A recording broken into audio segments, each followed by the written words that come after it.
What's going on, everybody? It's your boy BJ, the DJ. You are now tuned into the B-side. That's right, this is the B-side. And for this particular episode, I want to talk a little bit about what I was speaking about in episode 24. We were talking about streaming payouts and streaming sites and how they are taking advantage of the artist wholeheartedly. For this one, I want to tap into, I'd mentioned in there that I have over 30 million streams, and I talked a little bit about what my payouts have been for that. Someone must think that with 30 million streams, an artist has probably made a significant amount of money. So if I break this down, like I've got an artist account through DistroKid. That's who I use for my streaming, and this is at no fault of them. So as to date, and I'll put this on the screen as far as for the for you guys to see. As to date, I have 30,147,014 streams through all streaming platforms. Now, I talked about the big ones. I talked about Amazon. I talked about Spotify, Apple Music, Deezer, Tidal, and Pandora. Those were the biggest ones that people are using to stream music. But there are several other smaller ones, right? And if you think that Spotify or Apple Music are paying a lot of money, are paying very little, like 0.002 to 0.005, these other ones are paying way less than that. Like, you got to move a couple more zeros after that decibel in order to see a number that they're actually paying out. To date, I have received $5,107.60 on my payouts.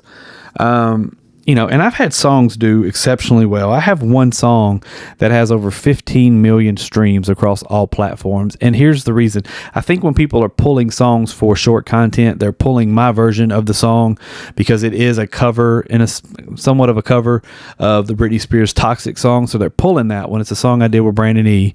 And they're pulling that version of the song instead of pulling the actual one. So we're getting credit for that through like Facebook, Instagram, and smaller sites like that. But they don't pay anything out whatsoever. Like, we have made no money off that at all. I'm actually shocked that it passed clearance when we uploaded it, because a lot of times with DistroKid, they will kick out songs that have industry beats in it.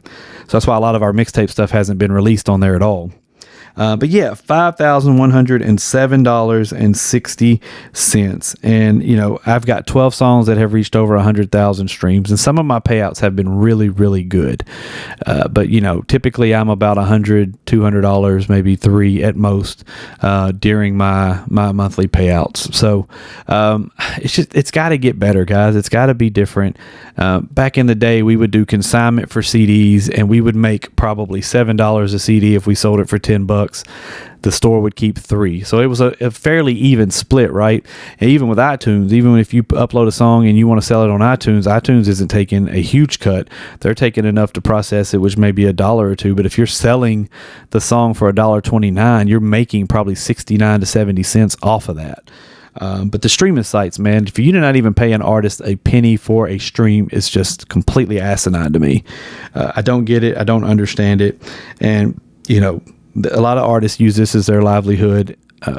As an independent artist, we use it as a means to either get exposure or just to get by, in a sense. Like, for me, it's just extra money. I don't do music for money anymore. I do it because I enjoy it. It gives me an escape, gives me something to do. And also I like to push it for God's glory. So that's why I do music. But, the money helps here and there. You can use that money for other things. But the way it goes, making an album and releasing an album, I pay the annual fee, and I've got the upgrade so I can schedule my music when I want it to. And I've also got a couple of artists that I've distributed because they had music back in the day they wanted released, but they didn't want to deal with the mess of doing it. So I actually put it out for them. It makes no sense. Labels are losing money. Labels are shutting down left and right. It's just because, I blame the streaming sites. It's just that simple.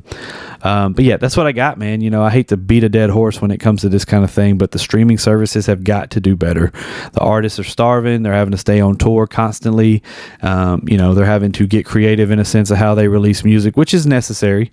You do want to, set yourself aside from everybody else. But, if the artists are going to all this extent to provide quality content to these streaming services, they have to reciprocate that in some kind of way and up that stream count. I don't know what it takes. Big artists, Taylor Swift, somebody like that, to go to bat for the independent, smaller artists, even themselves, but they generate so much they barely miss any of it. So that's what I got, man. This has been the B-side.